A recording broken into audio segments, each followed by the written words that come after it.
नमस्कार जी, नमस्कार जी।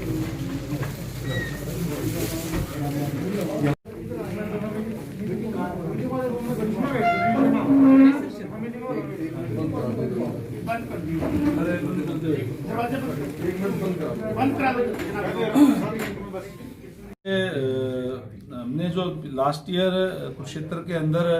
प्रजापति सम्मेलन था उसके अंदर लोगों ने मांग रखी थी और माननीय सीएम साहब ने उसके लिए मेरी जिम्मेवारी लगाई थी, लेकिन बाद में चुनाव आ गए, कोरोना का टाइम आ गया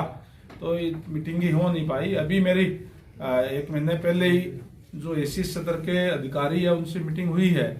और रिकॉर्ड के साथ आए थे और उन्होंने जैसे बताया कि अभी भी केवल 1/3 ऐसी पंचायतें हैं, लगभग 6200 कुछ पंचायतें हैं हमारे पूरे प्रदेश के अंदर और 2000 कुछ पंचायतों के पास ही जमीन उपलब्ध है, तो बाकी लोगों को दिक्कत है। तो उन्होंने उनको कमेटी को निर्देश दिया था कि जो एसी सत्र के जो अधिकारी हमारे हैं यहाँ से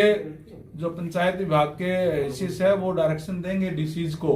कि 3 महीने के अंदर अंदर उन लोगों को जमीन उपलब्ध करवाया जाए और उसके बाद में, क्योंकि काफी डिस्प्यूट रहते हैं वहां पे पंचायतों के साथ, तो उसके भी कोई न कोई सोल्यूशन निकाल करके संवैधानिक तरीके से उन लोगों को कोई दिक्कत और परेशानी ना हो इस दिशा के अंदर कदम उठाए जाए। पिछड़ा वर्ग के जो लोग हैं, जैसे मैंने पहले कहा, वो सारे के सारे हाथ से काम करने वाले लोग हैं, अनेक समस्याएं उन लोगों की है और आज हमारा सौभाग्य है कि जो हरियाणा प्रदेश का नेतृत्व हमारे जो मुखिया है वो ऐसे हैं जिनकी सोच ये है कि जो वंचित वर्ग के लोग हैं उनको भी आगे लाया जाए, उनको मुख्य धारा में लाया जाए और हर वर्ग को साथ लेकर के साथ चलें। तो उनकी चाहे अलग अलग कास्ट वाइज भी काफी दिखते हैं, चाहे अगर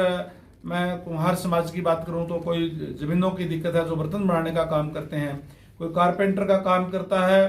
कोई टेलर का काम करता है, कोई नाई की दुकान चलाता है, उनकी भी, क्योंकि उनके पास छोटी छोटी जो मशीनें होती हैं वो चलाते हैं और उनको कॉमर्शियल जो है वो उनके बिल ज्यादा आते हैं क्योंकि हाथ से काम करने वाले लोग हैं, इसलिए उनको दिक्कत और परेशानियां हैं। इसी तरीके से चाहे लोन के अंदर सरलीकरण की बात हो ताकि वो लोग अपनी आजीविका चला सके, अनेक तरह की दिक्कत परेशानियां हैं। इसलिए जहां इस तरीके के सम्मेलन में जाने से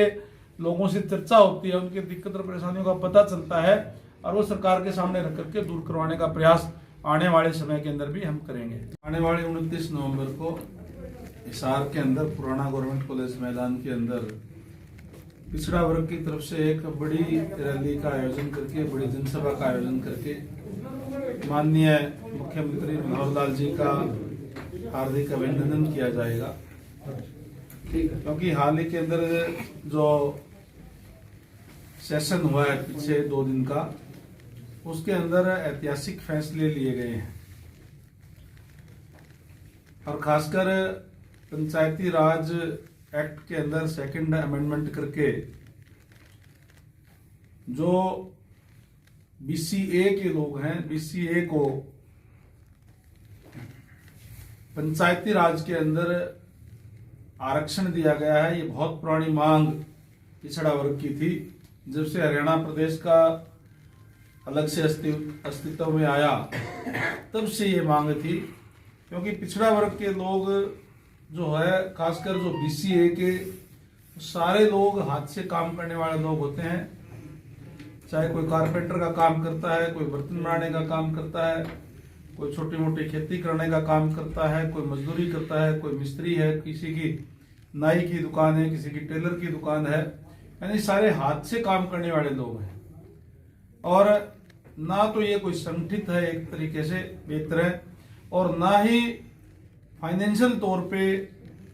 ये कोई ज्यादा मजबूत स्थिति के अंदर है। इसलिए पंचायतों के अंदर इनका प्रतिनिधित्व नाम मात्र था और इनकी मांग थी कि हमें जिस तरीके से SC के भाइयों को आरक्षण दिया हुआ है, इसी तरीके से पंचायतों के अंदर इनको भी आरक्षण दिया जाए। लेकिन आज तक जितनी भी सरकारें रही, किसी ने इनकी सुनवाई नहीं की। भारतीय जनता पार्टी आदरणीय मनोहर लाल जी के नेतृत्व वाली सरकार ने इसी बात पे संज्ञान लेते हुए BCA को 8% पंचायती राज के अंदर रिजर्वेशन देने का काम किया है। आने वाले 2 महीने के अंदर जो पंचायतों के जो चुनाव है उसके अंदर जहां 8% BCA के सरपंच बनेंगे, वहीं जिला परिषद के अंदर भी और ब्लॉक समिति के अंदर भी इनके मेंबर रिजर्व होंगे। हर जिले के अंदर 8% या फिर कम से कम 2 मेंबर बनेंगे। इसी तरीके से हर ब्लॉक के अंदर भी कम से कम 8% या कम से कम 2 मेंबर जो है हर ब्लॉक समिति का जो ब्लॉक होता है उसके अंदर बनेंगे। अगर मैं जिला परिषद और ब्लॉक समिति की बात करूं तो यह आरक्षण और भी ज्यादा होता है, क्योंकि 10 ऐसे जिले हैं जिसके अंदर अगर केवल 8% आरक्षण दिया जाता तो वो 10 जिलों के अंदर एक मेंबर बनता। उसके अंदर क्योंकि मिनिमम 2 है, जैसे उदाहरण के लिए पंचकुला के अंदर केवल 10 मेंबर बनते हैं, उसके अंदर जब BCA के 2 मेंबर बनेंगे तो वहां तो एक तरह से 20% आरक्षण होगा। इसी तरीके से चैम्बाड़ा है, रोहतक है, फतेहाबाद है, ऐसे जिले हैं जिसके अंदर 10 है टोटल पूरे हरियाणा में, कि अगर 8% देते तो केवल एक मेंबर ही उनका जिला परिषद का बनता। 31 ऐसे ब्लॉक हैं जिसके अंदर अगर एक मेंबर ही बनता, 8% में केवल एक मेंबर बनता। इसलिए जिला परिषद और ब्लॉक समिति के अंदर तकरीबन ये 11.5% रिजर्वेशन BCA की बनती है। तो BCA को एक बहुत बड़ा सम्मान देने का काम किया है। पहले जब हमारी विधायक दल की मीटिंग थी उसके अंदर ये बात रखी गई थी माननीय CM साहब के सामने, उसी समय उन्होंने, क्योंकि तमाम विधायकों ने इस बात का समर्थन किया था, ये मानना था कि BCA वर्ग के लोग हैं उनका रिजर्वेशन होना चाहिए, जहां उसी टाइम कैबिनेट के अंदर पास करवा करके 6 तारीख को इसको विधानसभा के अंदर बिल ला करके उसको कानून बनाने का काम किया। और जब भी जैसे ही ये बिल पास हुआ विधानसभा के अंदर, पूरे हरियाणा प्रदेश से अनेक बैकवर्ड क्लास के संगठनों के फोन भी आए और 7 तारीख को सुबह मेरे पास चंडीगढ़ आवास पे भी काफी बड़ी संख्या में बैकवर्ड क्लास के जो संगठन थे वो आए और उन्होंने कहा कि हमारी बहुत पुरानी मांग थी, माननीय मनोहर लाल जी ने इसको पूरा करने का काम किया। हमें एक स्टेट स्तर का एक जनसभा करके, स्टेट स्तर का एक प्रोग्राम करके माननीय मुख्यमंत्री का इस बात के लिए धन्यवाद करना चाहिए, अभिनंदन करना चाहिए।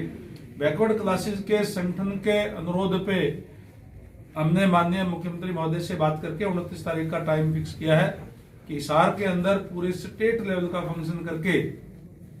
उनका इस बात के लिए अभिनंदन किया जाएगा। आज इसी के लिए जो अनेक अलग अलग बैकवर्ड के संगठन जो यहाँ यमुनानगर के हैं उनसे मिलने के लिए, उनको निमंत्रण देने के लिए आज यमुनानगर के